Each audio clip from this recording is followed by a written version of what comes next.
Muy buenos días, un saludo especial en nombre de la doctora Gloria Estela López Jaramillo, presidente del Consejo Superior de la Judicatura y de los demás magistrados que integran la corporación.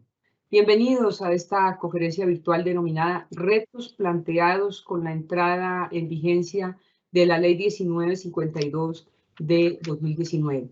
Conferencia que hace parte del ciclo de capacitación en Derecho Disciplinario. Resulta de gran importancia analizar la entrada en vigencia de la Ley 1952 de 2019, denominado Código General Disciplinario, la cual precisamente a partir del día de ayer, 1 de julio, entró a regir en sintonía con las enmiendas introducidas con ocasión a la reforma propuesta por la Procuraduría General de la Nación. Se presentan cambios relevantes para el derecho disciplinario que impactan no solo en la dogmática y en el aspecto punitivo, sino también en su naturaleza misma. La conferencia de hoy tiene como propósito abordar los principales retos y modificaciones introducidas con ocasión de la entrada en vigencia de la Ley 1952 de 2019. Hoy tenemos el honor de contar con el doctor Carlos Arturo Ramírez Vázquez, abogado con estudios de doctorado en Derecho de la Universidad de Buenos Aires, magíster y especialista en Ciencias Penales y Criminológicas de la Universidad Externada. Ha sido procurador judicial penal y disciplinario, magistrado de la Sala Jurisdiccional Disciplinaria del Consejo Seccional de la Judicatura de Bogotá.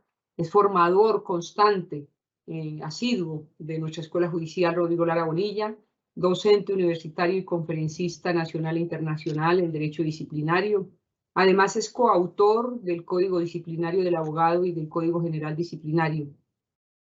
Actualmente, el doctor Carlos Arturo se desempeña como magistrado de la Comisión Nacional de Disciplina Judicial.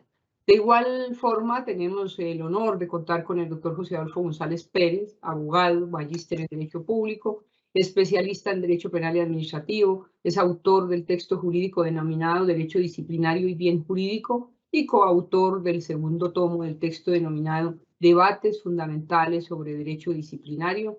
Ha sido abogado litigante, funcionario de la Contraloría General de la República. También se ha desempeñado en la Procuraduría General de la Nación. Es formador también constante, comprometido con nuestra Escuela Judicial Rodrigo Lara Bonilla, docente universitario y actualmente se desempeña como magistrado de la Comisión Seccional de Disciplina Judicial de Córdoba.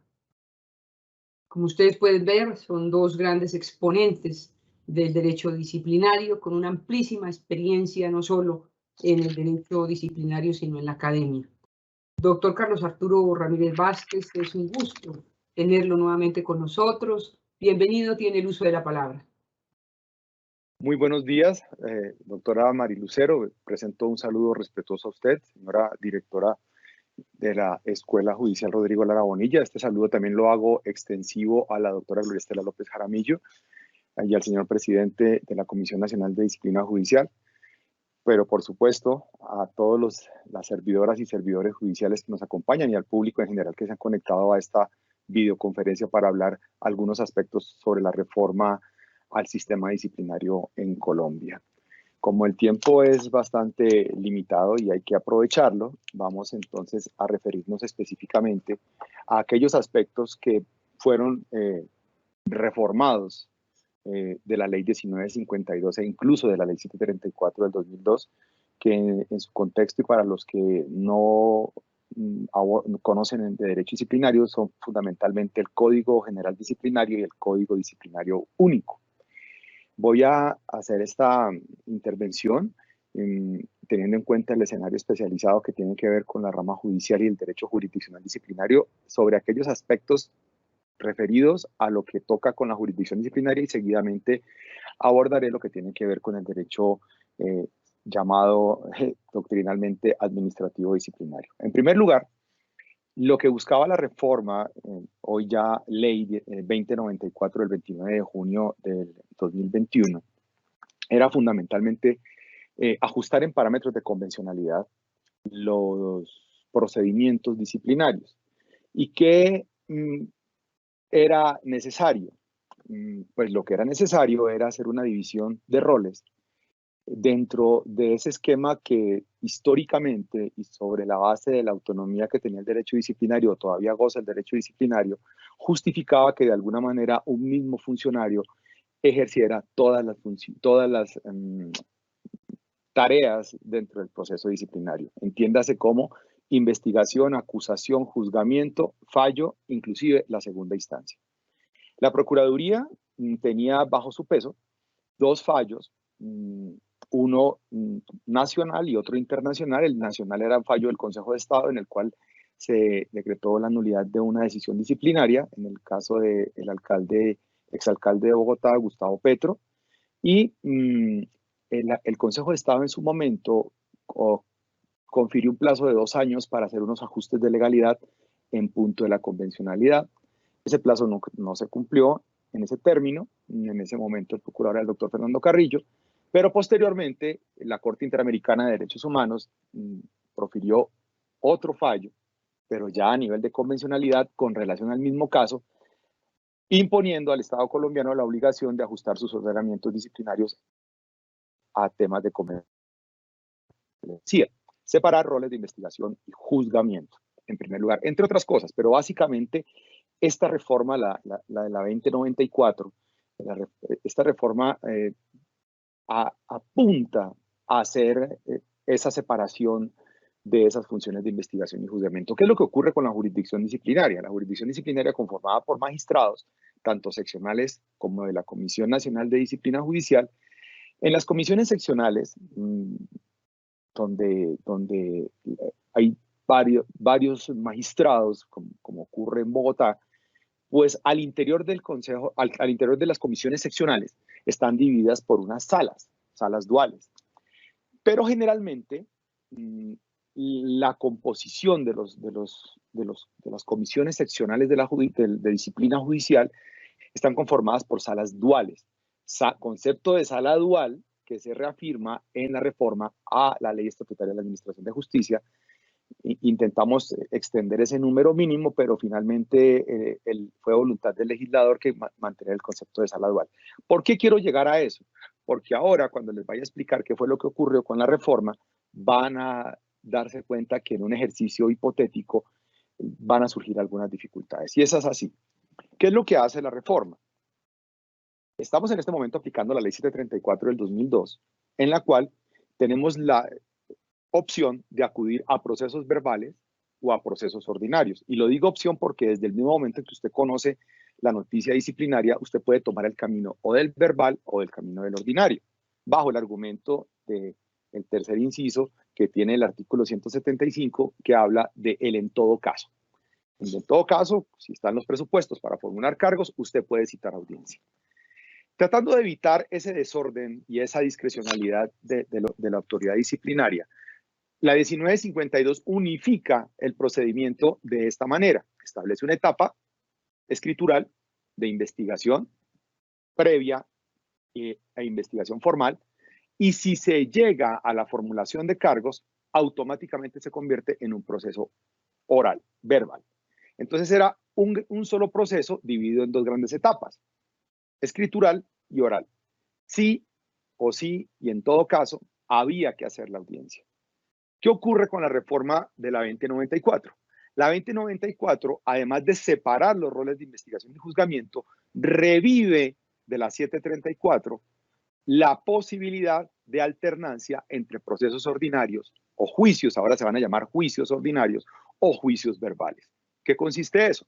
Usted tiene que seguir manejando el mismo concepto, y aquí estoy hablando para jurisdicción disciplinaria y para autoridades disciplinarias administrativas, tiene que seguir manejando el mismo concepto que manejaba en 734. O sea, un funcionario que conoce la noticia disciplinaria, que opta por adelantar o una investigación, ahora se va a llamar previa, solamente para identificar al posible autor de la falta, y una etapa de investigación formal, a través de la cual, si usted encuentra el mérito para formular el cargo, formula el cargo como autoridad y automáticamente formula, y escuchen bien lo que pasa aquí, se formula el cargo, se desprende del conocimiento y se lo remite a la autoridad juzgadora. Ahora sí me entienden por qué hice énfasis al comienzo en las salas duales.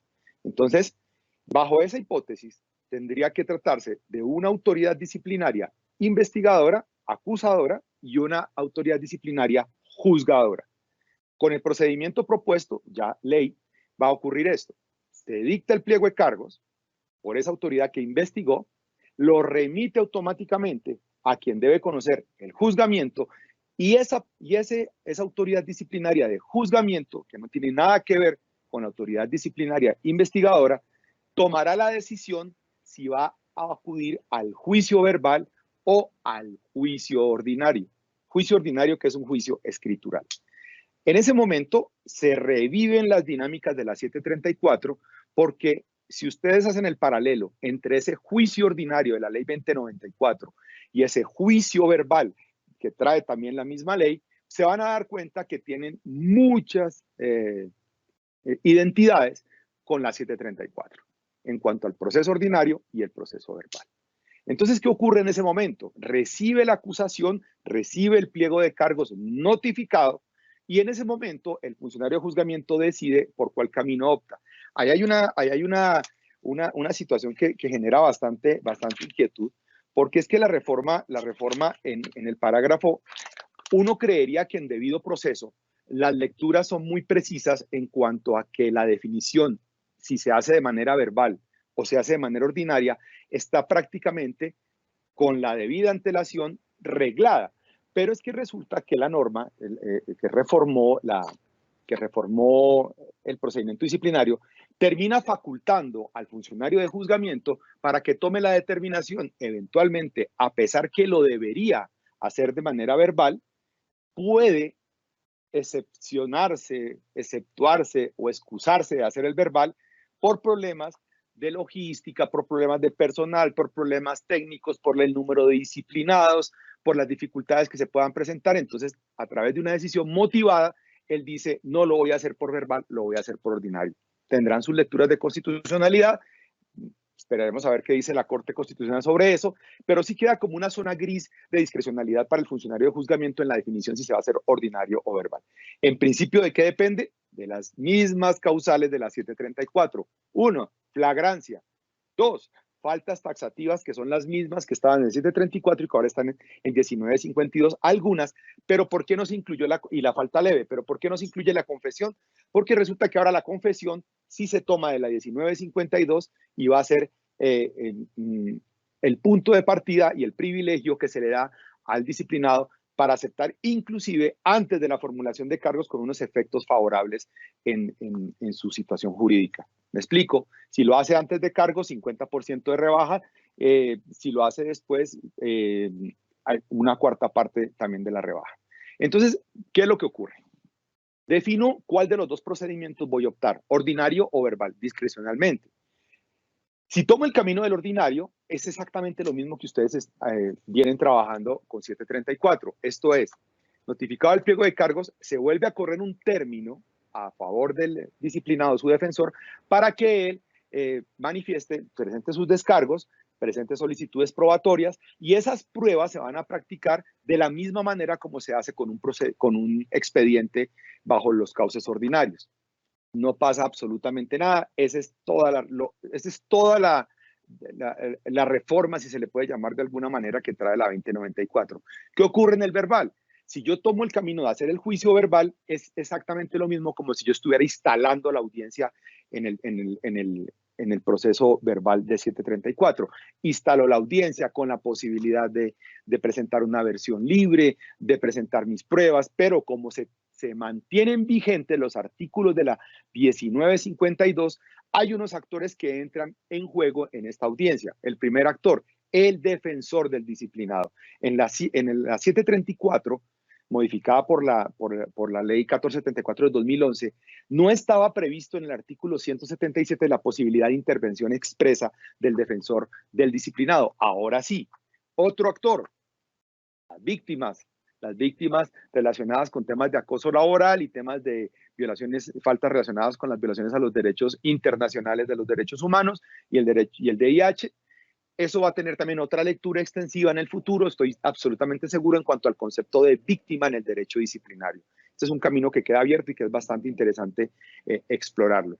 Y dentro de esa dinámica pasa exactamente lo mismo del 177. Se presenta la acusación, el disciplinado tiene la posibilidad de rendir versión libre, de solicitar pruebas, se practican las pruebas en desarrollo de la audiencia y se dicta el fallo.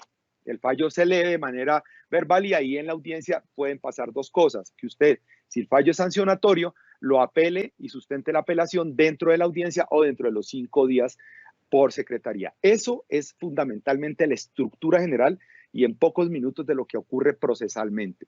En el derecho jurisdiccional disciplinario hay unos cambios que tienen que tener muy en cuenta porque efectivamente sí se dieron algunas reformas.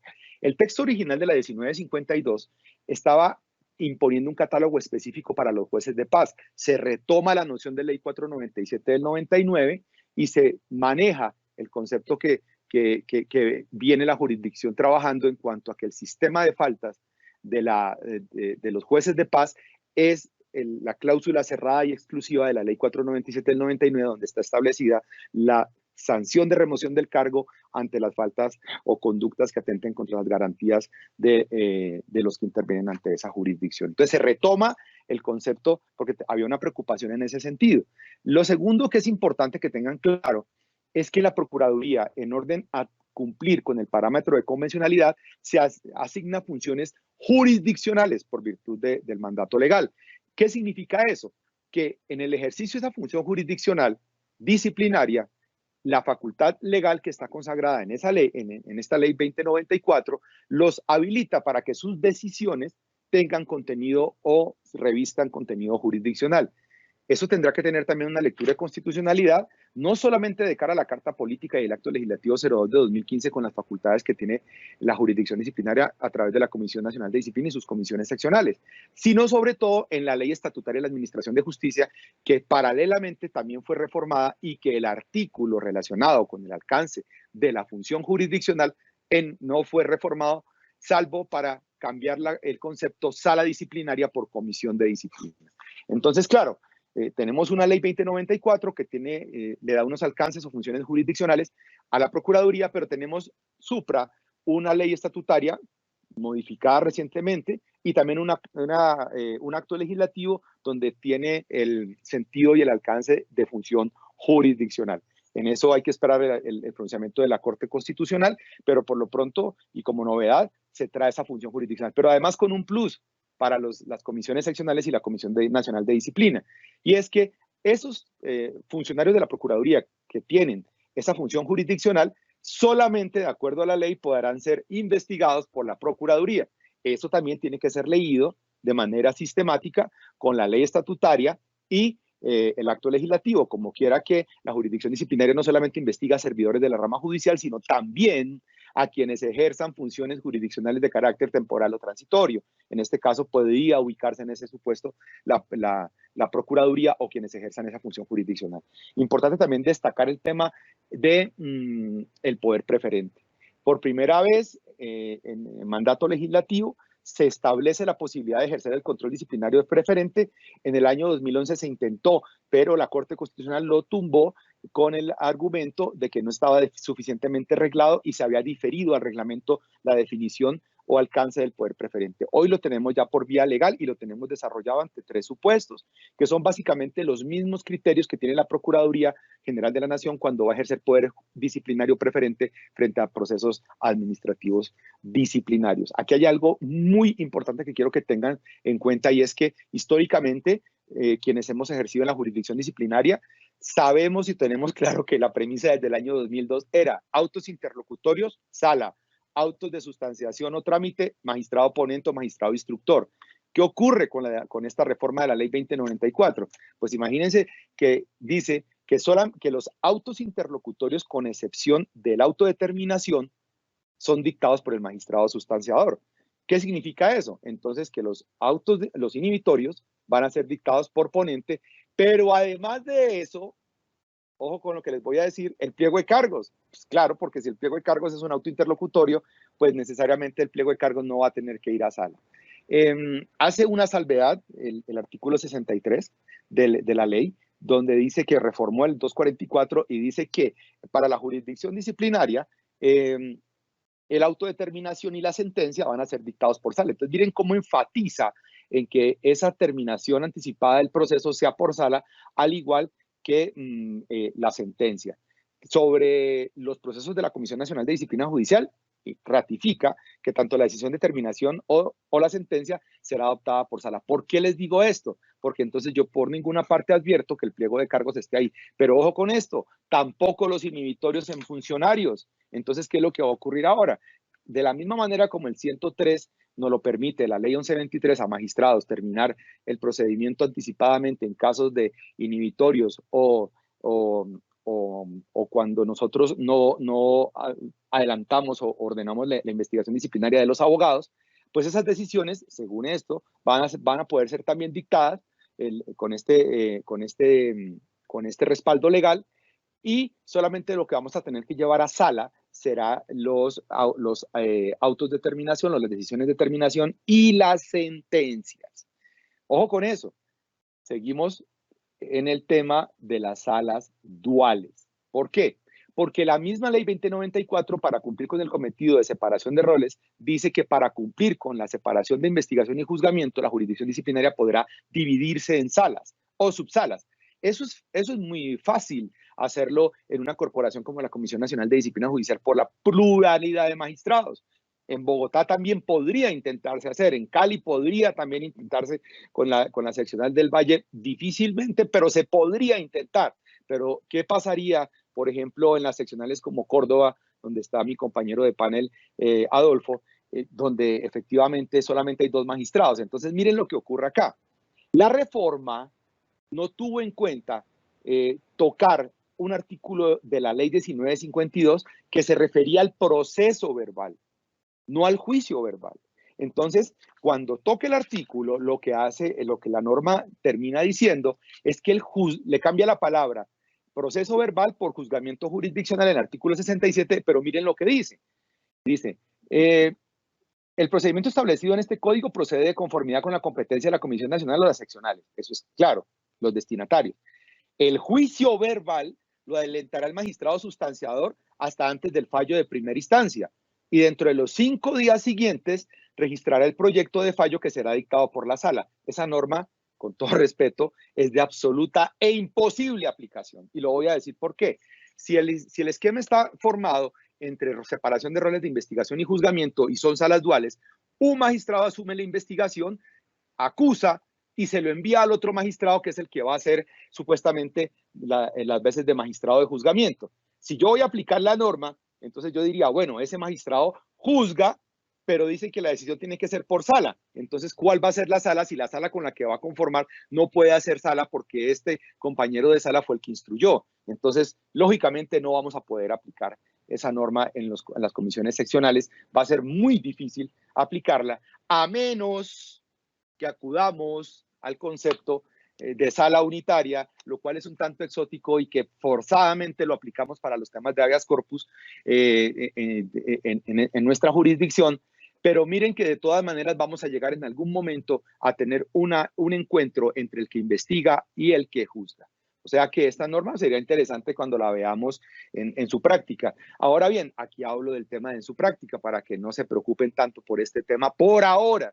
¿Qué es lo que ocurre con la ley? La ley es muy inteligente en ese sentido. Hace varias diferencias en vigencia y derogatoria. ¿Qué es lo que hace? Primero, lo que más les preocupaba, prescripción y caducidad. 1 de julio entraba a regir 1952, se eliminaba la caducidad y todo iba a prescribir, o la gran parte de los procesos. ¿Qué dice la norma? Esa norma de la 734 que habla de caducidad y prescripción, 30 meses difiere su vigencia. O sea, que en 30 meses nos volvemos a ver para si aplicamos caducidad, para aplicar la nueva norma, que es la norma que regula de que existe solamente prescripción y que se interrumpe con el fallo de primera instancia y después 2 años para dictar la de segunda. Así es lo que va a ser en 30 meses. Por ahora seguimos con caducidad y prescripción. 2, vigencia. Entonces vamos a aplicar una vigencia así. La ley 2094 empezará a regir 9 meses después de su expedición. O sea, si tenemos 29 de junio del 2021, pues entonces sumen ustedes de aquí 9 meses y en 9 meses ya entran a regir estas nuevas reglas de procedimiento. Pero además, ¿qué les está diciendo la norma? La norma les está diciendo, miren, si ustedes tienen procesos con pliegos de cargos notificados o con instalación de audiencia verbal, eso se va a seguir por 734. Aquí logramos en buena hora hacer una modificación al proyecto original sensibilizando al legislador en el sentido de que nos estaban dejando con 734 la jurisdicción disciplinaria. Bueno, logramos que nos incorporaran dentro de estos novedosísimos procedimientos, ajustándonos a la convencionalidad, pero lo cierto es que vamos a tener algunas dificultades. Lo otro que tengo que destacar frente a eso es que efectivamente el tema no va a ser tan fácil en la diferenciación. ¿Qué pasa en la jurisdicción disciplinaria y qué pasa en el derecho administrativo disciplinario? En la jurisdicción disciplinaria los magistrados somos autónomos, no dependemos uno del otro, somos elegidos de manera independiente, no tenemos absolutamente nada que ver. Lo mismo ocurre con los magistrados de carrera de los consejos, de las comisiones seccionales de disciplina judicial. Eso permite una relativa autonomía e independencia entre ellos. Pero ¿qué ocurre, por ejemplo, en un órgano como la Oficina de Control Interno Disciplinario de las entidades públicas o la Procuraduría? El nominador siempre va a ser el Procurador General de la Nación, o en los casos de las oficinas de control interno disciplinario, como son del máximo nivel directivo, generalmente son servidores de libre nombramiento y remoción. ¿Cuál es la apuesta? Separación de roles. ¿Cuál es la apuesta? Que se garantice de manera suficiente esa autonomía y esa independencia. La tarea arranca, o sea, podría y quisiera extenderme muchísimo más, pero ya estoy mirando que me queda muy poco tiempo. Es importante que tengan presente esto, sobre todo en este momento lo de las vigencias, y es que efectivamente no se preocupen, tenemos 9 meses relativamente para ajustar y adecuar nuestros reglamentos internos en las corporaciones para esos efectos. Y dos, ojo también, hay que estar muy pendiente de la revisión de la Corte Constitucional, la reforma a la ley estatutaria, porque ahí también se reafirma el concepto de poder jurisdiccional disciplinario preferente y algunos temas también de competencia. Y frente al tema de cuándo o cómo aplico este nuevo procedimiento, tengan en cuenta esa regla. Pliego de cargos notificado, 734. Instalación de audiencia en juicio oral, 734. Cuando dentro de 9 meses, contados a partir del 29 de junio del 2021, ese día ustedes definen esa situación. Además, ese día va a pasar otra cosa. Ese día van a comenzar a presentar los problemas de favorabilidad, porque por más que se esté proyectando a 30 meses la vigencia de la norma que regula caducidad y prescripción, observen lo curioso de esta ley 2094. Las facultades jurisdiccionales de la Procuraduría son automáticas, o sea, las ejerce desde el 29 de junio del 2021. El procedimiento que se garantiza por convencionalidad, 9 meses después. Y la regla de caducidad y prescripción, que es la regla máxima para el ejercicio de la acción disciplinaria, 30 meses después. Con esas disyuntivas, pues creo que he logrado de manera cronométrica y acelerada ponerles un panorama genérico frente a lo que va a ocurrir o que impacta en la jurisdicción disciplinaria y en el derecho administrativo disciplinario. Muchísimas gracias. Doctor Ramírez, muchas gracias. La primera, ¿el procedimiento disciplinario contenido en la reforma puede ser aplicado en la jurisdicción disciplinaria?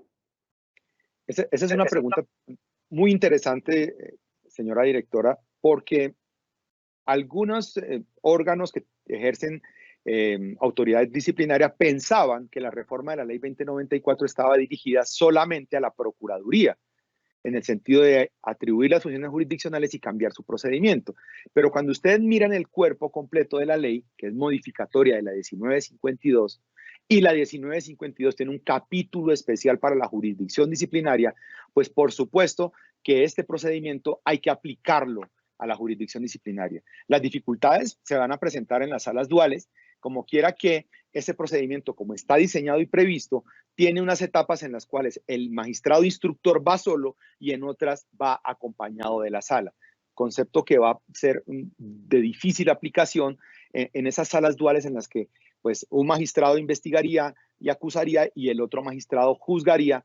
Entonces la pregunta sería, entonces, ¿ese que juzga también tendría que hacer las veces de fallador bajo el concepto de sala? Lo cual no era el propósito original del legislador cuando quiso darle la posibilidad al que juzgaba, al instructor que juzgaba, de llevar un proyecto de decisión a sala que iba a ser discutido por los demás compañeros.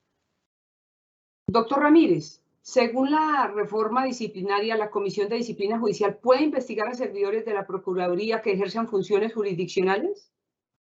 Es una pregunta muy interesante, señora directora, y la respuesta se la está dando el Acto Legislativo 02 de 2015. El Acto Legislativo 02 de 2015, que crea la Comisión Nacional de Disciplina Judicial y elimina la Sala Jurisdiccional Disciplinaria del Consejo de la Judicatura, claramente atribuye el acto legislativo a ese órgano y a sus órganos seccionales el conocimiento de los procesos disciplinarios contra funcionarios y empleados judiciales, al igual que los abogados. ¿Qué es lo que ocurre? En desarrollo de esa atribución, hay particulares que ejercen funciones jurisdiccionales de manera transitoria. Es el caso, por ejemplo, de los conciliadores, hay árbitros, hay un sinnúmero de servidores, superintendentes cuando hacen procesos jurisdiccionales de liquidación. Inclusive hay por mandato del Código General del Proceso superintendentes que llevan por vía del proceso verbal sumario procesos de naturaleza jurisdiccional. ¿Qué es lo que ocurre aquí? Aquí termina enfrentándose, esto termina convirtiéndose en un tema de jerarquía normativa. Entonces, ¿qué es lo que va a ocurrir aquí? Lo que va a pasar aquí es que tenemos un acto legislativo que da esa atribución para vigilar inclusive a los particulares o servidores públicos que ejerzan función jurisdiccional. Tiene una ley estatutaria de la Administración de Justicia reformada de la mano con la Ley 2094 que reafirma esa atribución constitucional y la erige por vía de ley estatutaria.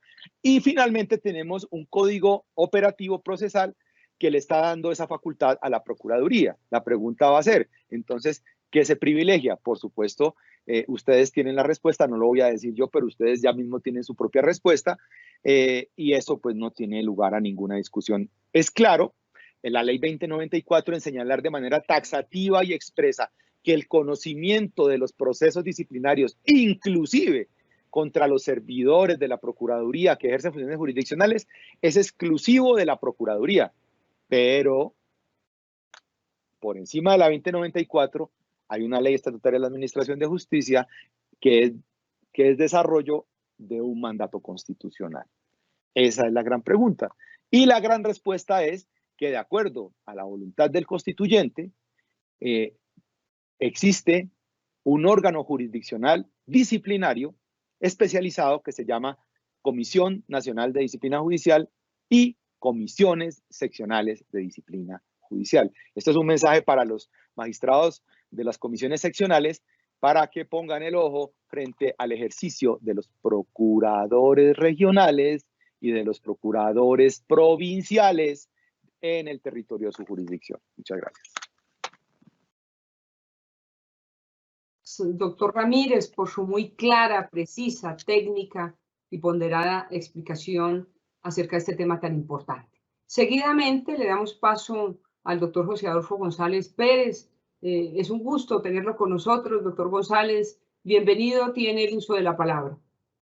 Muchas gracias, doctora María Lucero, directora de la Escuela Judicial Rodrigo Lara Bonilla, por esta bonita e importante invitación. Extensivo el saludo a la doctora Gloria Estela López Jaramillo, presidente del Consejo Superior de la Judicatura, así como también al doctor Julio Andrés San Pedro Arrula, presidente de la Comisión Nacional de Disciplina Judicial, y lógicamente a mi compañero de panel, el honorable magistrado doctor Carlos Arturo Ramírez Vázquez, y a los demás magistrados y magistradas de la Comisión Nacional de Disciplina Judicial y a mis compañeros y compañeras de las comisiones seccionales de disciplina judicial, a todos los servidores y servidoras de la rama judicial y en general a las personas que se han unido a esta videoconferencia muy oportuna y muy pertinente que programó la Escuela Judicial. Quiero empezar por decir que el saludo se hace desde la bonita ciudad de Montería. Y lo segundo es que la intervención que realizo en esta videoconferencia, en este evento, lo hago en mi calidad y condición de formador de la Escuela Judicial Rodrigo Lara Bonilla, más no en mi calidad o condición de magistrado o servidor judicial. Esto para destacar que todo lo que se afirme en este evento no compromete la postura institucional de la corporación a la cual integro. Procedo a hacer presentación de las diapositivas que he preparado para esta charla. Es sobre la Ley 1952 del 2019 y la protagonista Ley 2094 del 2021, que ya el doctor Carlos Arturo de manera muy magistral ha adelantado, anunciado. La agenda son las principales enmiendas y unas 2 conclusiones sobre el tema. Sin duda, como ya lo anunció el doctor Carlos Arturo Ramírez, uno de los temas más polémicos, cuestionables, que ha generado en el mundo de la comunidad jurídica en Colombia es la atribución que la ley 2094 le otorga a la Procuraduría General de la Nación sobre las funciones jurisdiccionales. Quiero detenerme acá un poco porque este es uno de los temas más polémicos, repito, y obedece a toda una filosofía, a toda una dogmática, una ingeniería y diseño constitucional. Partamos desde la división, la teoría de la división de poderes. Siempre he manifestado que los inventos, los grandes inventos en pro, en beneficio de la sociedad, no son únicamente las obras materiales, tecnológicas, sino que a mi juicio los que mayor bondad y beneficio les genera a la humanidad son los provenientes del intelecto. Entre esas está la teoría de la atribución de poder. Todos sabemos que inicialmente fue concebida con funciones puras. La rama ejecutiva, legislativa y judicial se dedicaban exclusivamente a desarrollar y desempeñar esas funciones. Con la Constitución Política, con nuestra Carta Fundante de 1991, se mantiene esa cláusula de la división de poder porque, a nuestro juicio, es una cláusula petra de intangibilidad o inmutabilidad y se hace un ajuste, una modificación. Ya no vamos a tener funciones puras con esa teoría de la atribución de poder, sino que atendiendo el principio de colaboración armónica, todas las ramas en principio pueden ejercer funciones propias de otra rama. Me explico. La rama legislativa no solamente se dedica a hacer la ley, sino que también cumple excepcionalmente función jurisdiccional y función administrativa. Lo propio de la rama ejecutiva. Su función principal, pues naturalmente es la ejecutiva o administrativa, pero también cumple función jurisdiccional perdón, y función legislativa en caso del presidente legislador. Luego, atendiendo estos postulados, podemos concluir de manera preliminar que las funciones de las 3 ramas no se ejercen exclusivamente por ellas, sino que hay otros órganos, los autónomos independientes de control y los electorales. Entonces, las funciones del Estado son función constituyente, función jurisdiccional, función legislativa, función de control y función electoral. Y no hay funciones puras. ¿De dónde se predica? Por ejemplo, de quienes administran justicia, artículo 116 constitucional. No solamente la rama judicial, sino que también la misma Carta Fundante está autorizando al legislador que atribuya funciones jurisdiccionales a autoridades administrativas, caso como en el que planteó el doctor Carlos Arturo, cierta superintendencia según el artículo 24 del Código General del Proceso, superintendencia financiera, superintendencia de industria y comercio, superintendencia de sociedades, son autoridades administrativas cumpliendo funciones jurisdiccionales. En este caso, acontece lo mismo. La ley le está otorgando funciones jurisdiccionales a una autoridad administrativa como es la Procuradora General de la Nación con sus demás empleados. Bien. Soluciona el tema de convencionalidad o la cuestión de convencionalidad esta atribución de funciones jurisdiccionales. Hablábamos sobre el principio de colaboración armónica estatuido en el artículo 113 constitucional. Este es un claro ejemplo de ello, donde se da una colaboración plena. Recordemos que el principio de la colaboración puede ser simple o plena. Aquí es una colaboración plena porque hay una entidad realizando funciones propias de otra rama, en este caso una un órgano de control realizando funciones propias de la rama judicial, como es la función jurisdiccional.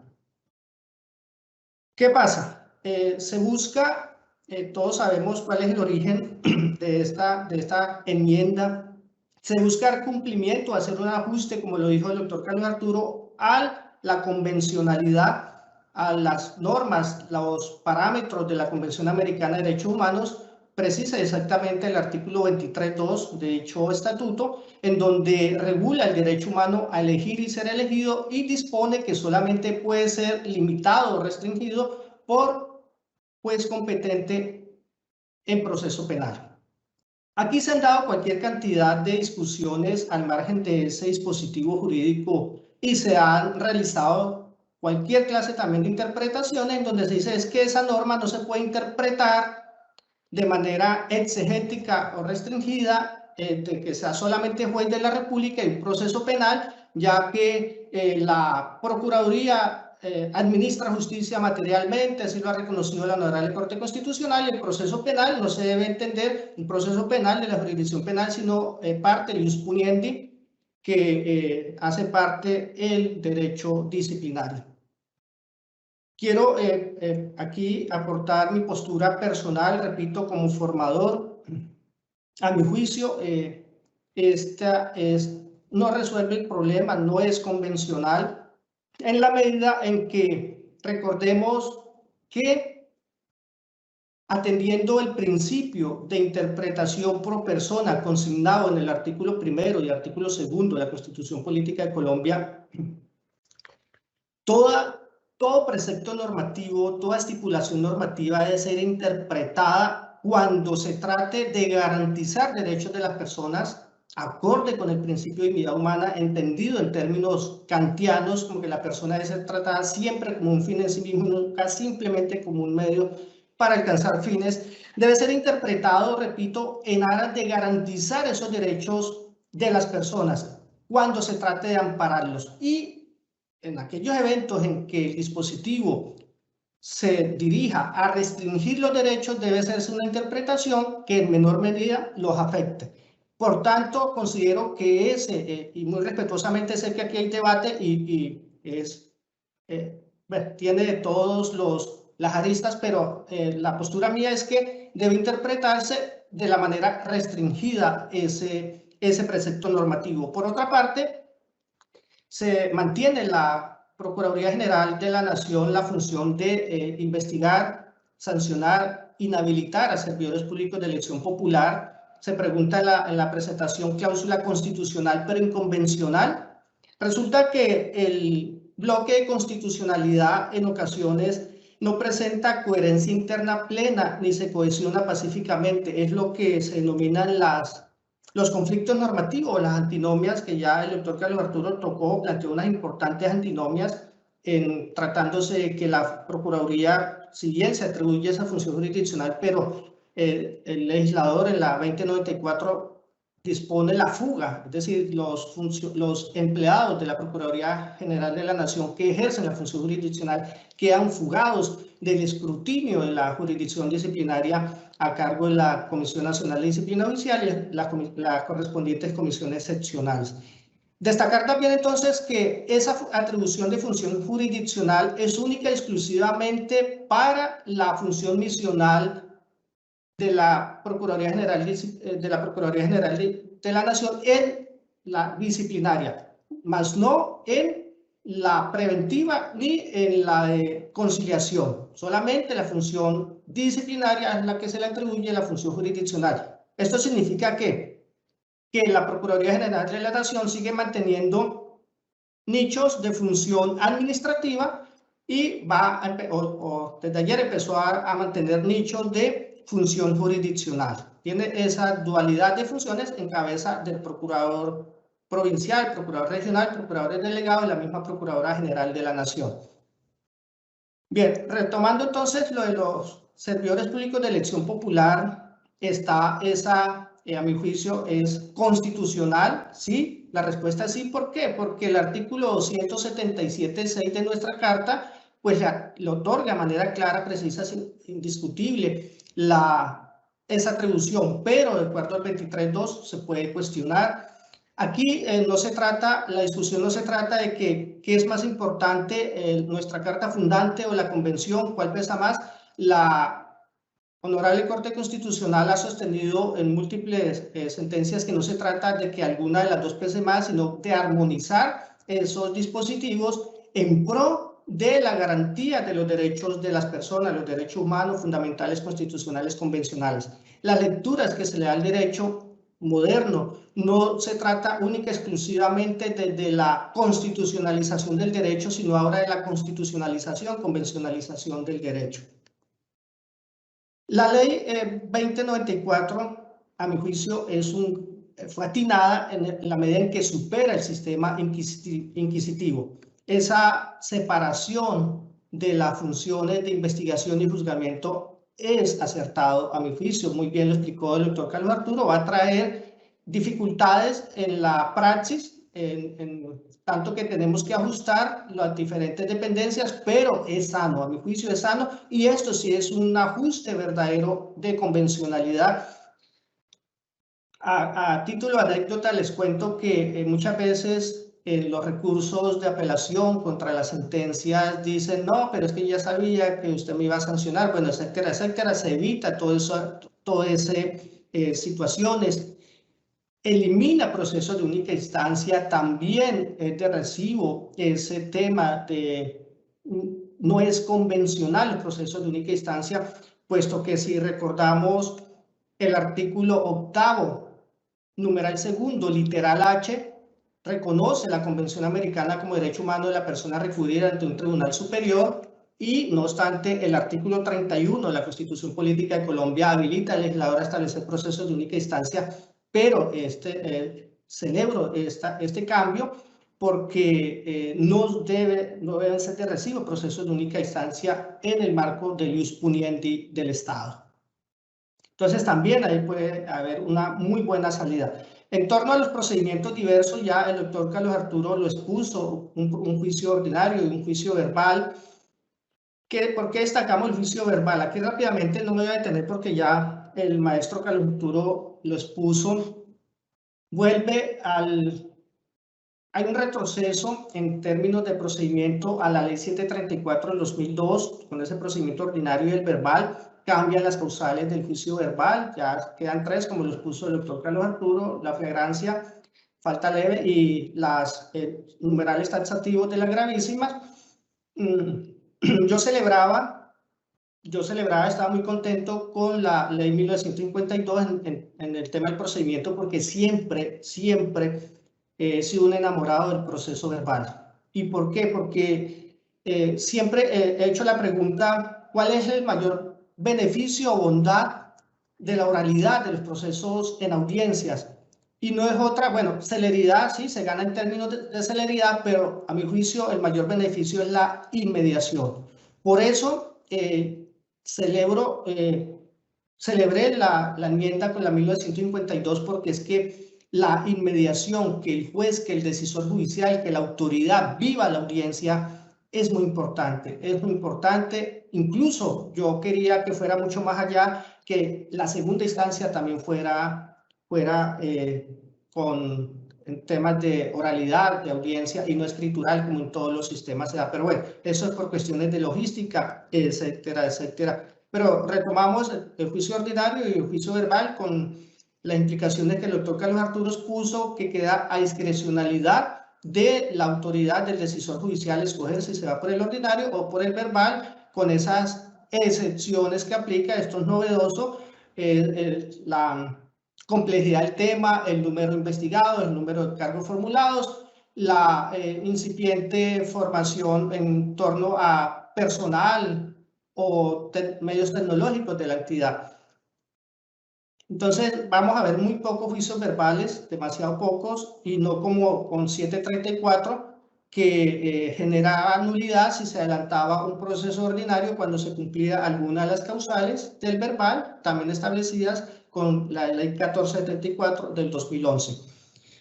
Algo que también tiene un retroceso, lo concerniente al concepto de la ilicitud sustancial. La conducta será ilícita cuando afecte sustancialmente el deber funcional sin justificación alguna. Retroceso en la medida en que cambia o quita, elimina el concepto de la sustancialidad de la ilicitud cuando se violen los principios de la función pública que se venían desarrollando doctrinal y jurisprudencialmente y fueron incluidos en la ley 1952. Con la 2094 se elimina ese concepto. Algo que me gustó muchísimo de la nueva ley, la ley 2094, mantiene la iniciativa probatoria en segunda instancia o en etapa de doble conformidad, porque pues este tema también es de resaltar lo concerniente a la doble conformidad, pero siempre habíamos hecho la crítica de que esa iniciativa probatoria en segunda instancia no podía irse a los extremos, ni podía prohibirse, ni podía habilitarse al decisor de segunda instancia a decretar cualquier cantidad de pruebas, lo que se le ocurriera, porque hay una restricción del derecho de contradicción del investigado en el entendido de que no puede, si bien puede valorar la prueba practicada en segunda instancia, pero no puede cuestionar la valoración de esa prueba que haga ese decisor. Aquí la ley, el legislador señaló que siempre y cuando sea en favor del sancionado, del investigado. Ese punto lo celebro.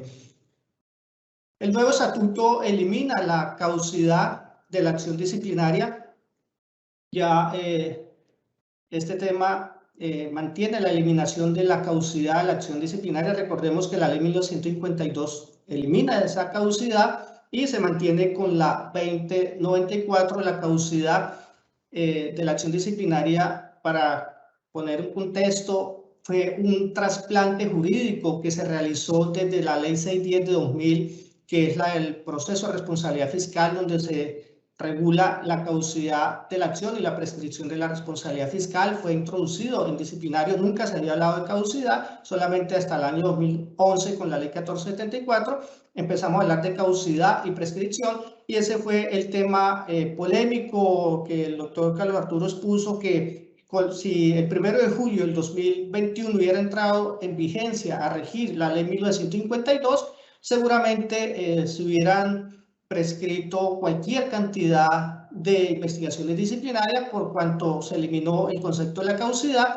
Con la ley 2094 se mantiene esa eliminación, pero como lo dijo el doctor Carlos Arturo, pues el legislador prorrogó o mantuvo la entrada en vigencia del nuevo estatuto en torno a ese artículo 7º de la ley 2094, que regula la prescripción de la acción disciplinaria 30 meses después de entrar en vigencia. Es decir, tenemos todas las autoridades disciplinarias 30 meses de plazo. El mensaje que nos está dando el legislador es: señores, autoridades disciplinarias, les otorgo 30 meses de plazo para que definan esos asuntos que aplicaron caducidad y prescripción, para evitar ese fenómeno jurídico. La acción disciplinaria entonces prescribirá en 5 años, obedece a un criterio de cientificidad. Dirán: Adolfo, eso tiene un criterio de cientificidad, esos 5 años, porque por todos lados escuchamos 5 años. Artículo 30 originario, la ley 734 del 2002, 5 años. Artículo 132 de la 1474 del 2011, 5 años. Ley 2094 del 2021, artículo 7º, 5 años. No obedece a ningún criterio de cientificidad, así como pudo ser 5 años, pudieron poner 10, 7, 3, eso queda a la discrecionalidad del hacedor de la norma. Y 12 años para, en tratándose la falta de derecho humano y derecho internacional humanitario, se interrumpe con la notificación del fallo de primera instancia, y para notificar el fallo de segunda instancia concede 2 años y 3 años respectivamente desde la notificación del fallo de primera instancia. La prescripción rige 30 meses después de su promulgación y mantendrá vigencia el artículo 30 del Código Disciplinario Único, modificado por el artículo 132 de la Ley 1474 del 2011, que nos habla de la caducidad y la prescripción. Yo creo que muchas autoridades disciplinarias obtuvieron un respiro con esta enmienda de esa manera. El doctor Carlos Arturo nos habló del tema novedoso, el poder preferente de la Comisión Nacional de Disciplina Judicial. violaciones, las causales, violación del debido proceso, asunto de impacto de orden social, político, institucional, con connotación especial en la opinión pública nacional o territorial, y que se advierta razonadamente que para la garantía de los principios del debido proceso disciplinario se debe adelantar ante la Comisión Nacional de Disciplina Judicial.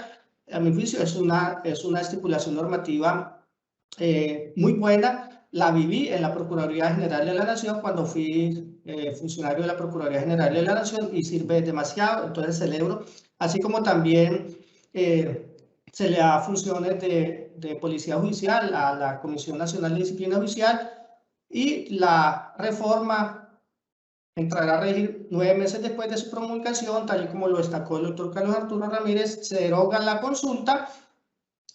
Nótese que frente a esta derogación de la consulta aplica las mismas preocupaciones que expone el doctor Carlos Arturo, ya que nótese cómo estamos ante una ley y está derogando naturalmente la consulta que está en dispositivos jurídicos contenidos en otras leyes, pero recordemos que la consulta también ha sido regulada por la ley estatutaria. Las funciones jurisdiccionales de la Procuraduría General de la Nación rigen a partir de su promulgación. De esta manera, también muy rápida, agradezco la atención prestada y, doctora María Lucero, doy paso. Muchísimas gracias.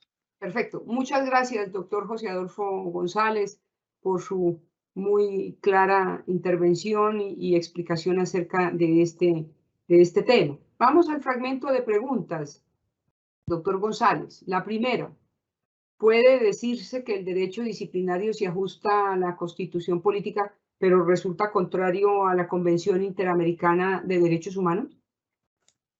Bien, doctora María Lucero, yo puedo contestar que esa pregunta es así.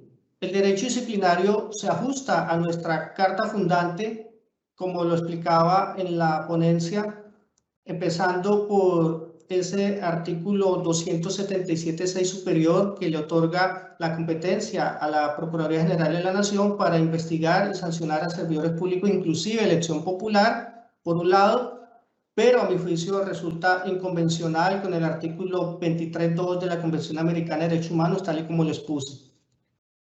El otro aspecto es que también, a mi juicio, pues en torno a esa situación que es juez competente en proceso penal, la Procuraduría, lo sabemos, no es ni juez, ni eso es un proceso penal, atendiendo el proceso disciplinario anteriormente administrativo y ahora jurisdiccional, no es proceso penal, atendiendo el concepto del principio de interpretación pro persona, como lo explicaba.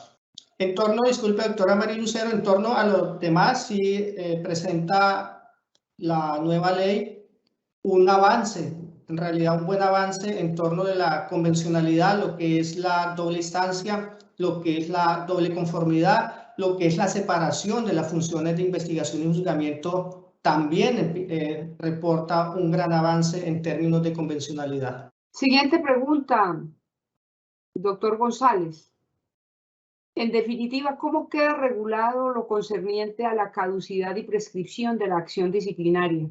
Bien, doctora María Lucero, tenemos con la ley 2094 un artículo 7º que regula exclusivamente o únicamente la prescripción de la acción disciplinaria, como lo exponía en la presentación: 5 años por regla, 12 años para ciertas faltas. Se interrumpe con la notificación del fallo de primera instancia y tienen 2 y 3 años respectivamente para la notificación del fallo de segunda instancia, contado a partir de la notificación del fallo de primera instancia.